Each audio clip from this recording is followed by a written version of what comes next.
V.I. Lenin Socialism and Religion published, Novaya Zhizn, number 28, December 3, 1905. Signed, N. Lenin.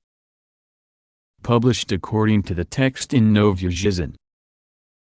Source: Lenin Collected Works, Progress Publishers, 1965. Every kind of political oppression and social humiliation, the course in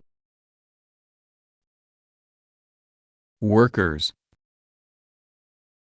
Present-day society is wholly based on the exploitation of the vast masses of the working class by a tiny minority of the population, the class of the landowners and that of the capitalists. It is a slave society, since the free workers, who all their life work for the capitalists, are entitled only to such means of subsistence as are essential for the maintenance of slaves who produce profit, for the safeguarding and perpetuation of capitalist slavery.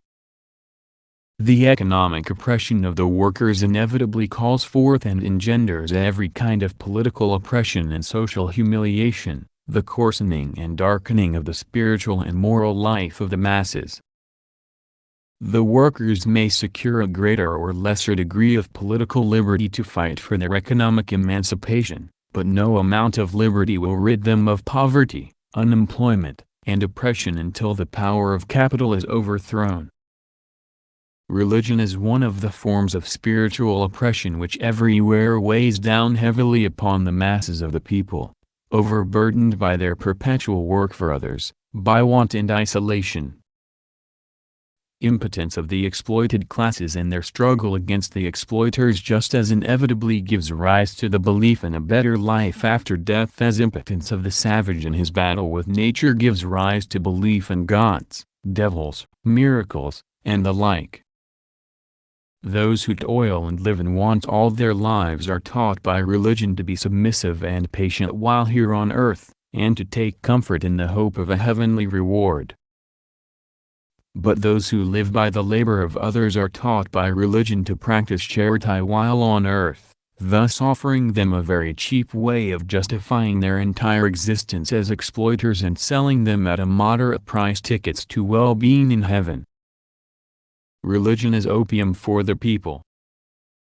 Religion is a sort of spiritual booze, in which the slaves of capital drown their human image, their demand for a life more or less worthy of man. But a slave who has become conscious of his slavery and has risen to struggle for his emancipation has already half ceased to be a slave. The modern class-conscious worker, reared by large-scale factory industry and enlightened by urban life, contemptuously casts aside religious prejudices, leaves heaven to the priests and bourgeois bigots, and tries to win a better life for himself here on earth. The proletariat of today takes the side of socialism, which enlists science in the battle against the fog of religion, and frees the workers from their belief in life after death by welding them together to fight in the present for a better life on earth. Religion must be declared a private affair. In these words socialists usually express their attitude towards religion. But the meaning of these words should be accurately defined to prevent any misunderstanding. We demand that religion be held a private affair so far as the state is concerned. But by no means can we consider religion a private affair so far as our party is concerned. Religion must be of no concern to the state, and religious societies must have no connection with governmental authority. Everyone must be absolutely free to profess any religion he pleases, or no religion whatever, i.e., to be an atheist, which every socialist is, as a rule. Discrimination among citizens on account of their religious convictions is wholly intolerable. Even the bare mention of a citizen's religion in official documents should unquestionably be eliminated.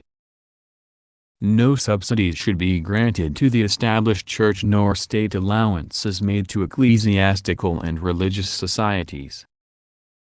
These should become absolutely free associations of like-minded citizens, associations independent of the state.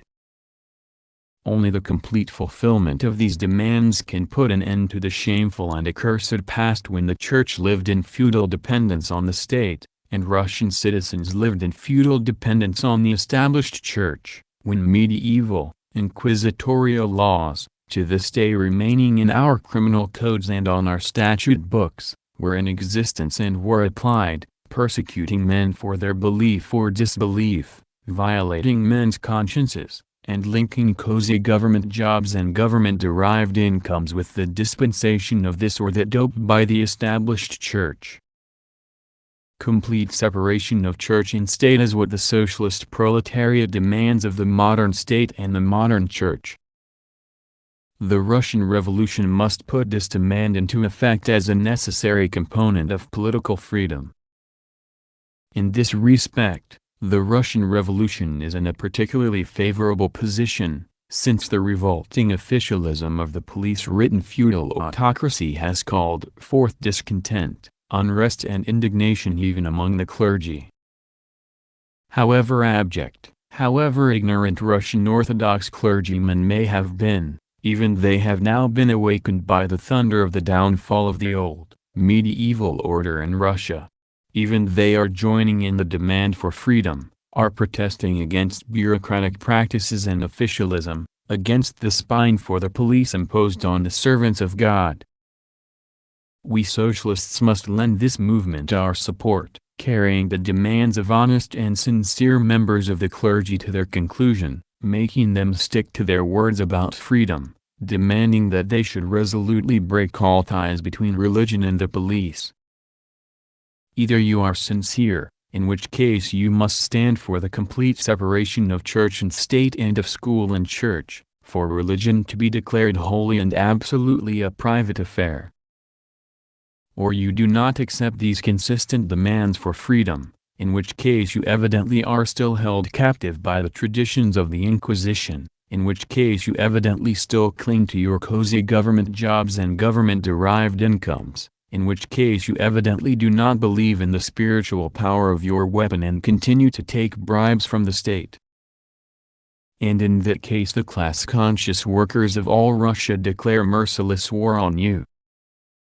So far as the party of the socialist proletariat is concerned, religion is not a private affair. Our party is an association of class-conscious, advanced fighters for the emancipation of the working class.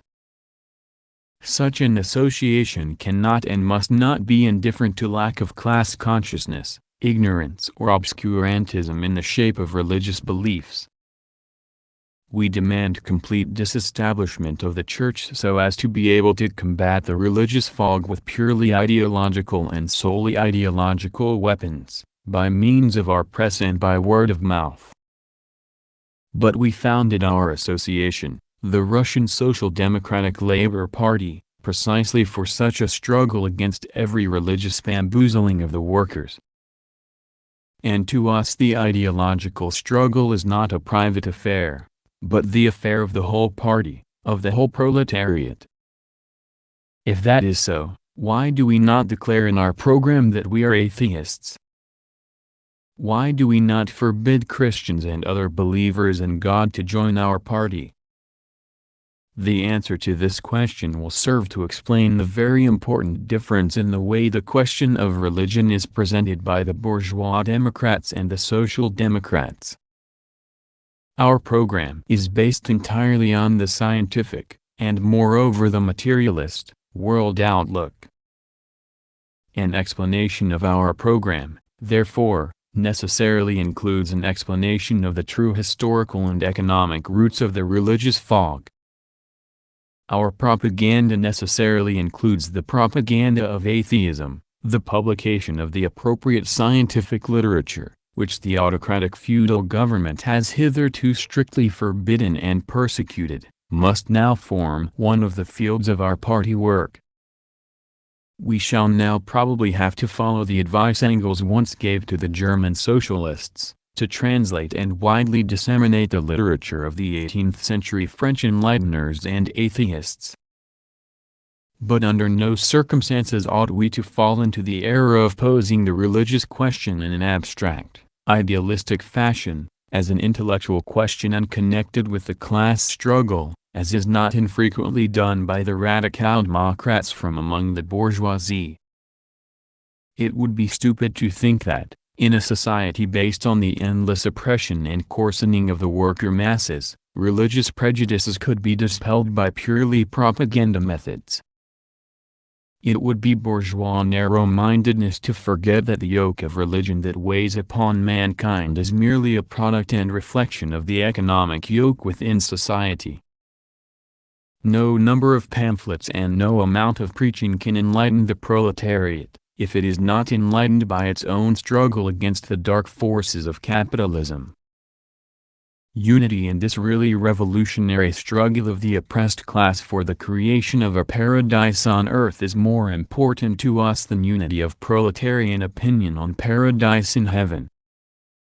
That is the reason why we do not and should not set forth our atheism in our program. That is why we do not and should not prohibit proletarians who still retain vestiges of their old prejudices from associating themselves with our party. We shall always preach the scientific world outlook, and it is essential for us to combat the inconsistency of various Christians. But that does not mean in the least that the religious question ought to be advanced to first place, where it does not belong at all, nor does it mean that we should allow the forces of the really revolutionary economic and political struggle to be split up on account of third-rate opinions or senseless ideas, rapidly losing all political importance, rapidly being swept out as rubbish by the very course of economic development. Everywhere the reactionary bourgeoisie has concerned itself, and is now beginning to concern itself in Russia, with the fomenting of religious strife, in order thereby to divert the attention of the masses from the really important and fundamental economic and political problems, now being solved in practice by the all-Russian proletariat uniting in revolutionary struggle.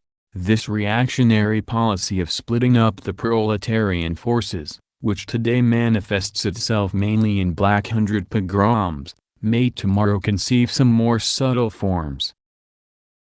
We, at any rate, shall oppose it by calmly, consistently and patiently preaching proletarian solidarity and the scientific world outlook, a preaching alien to any stirring up of secondary differences. The revolutionary proletariat will succeed in making religion a really private affair, so far as the state is concerned. And in this political system, cleansed of medieval mildew, the proletariat will wage a broad and open struggle for the elimination of economic slavery, the true source of the religious humbugging of mankind. Notes: see Friedrich Engels, Flüchtlings Literature, Volkstat, Near, 73 vom June 22, 1874.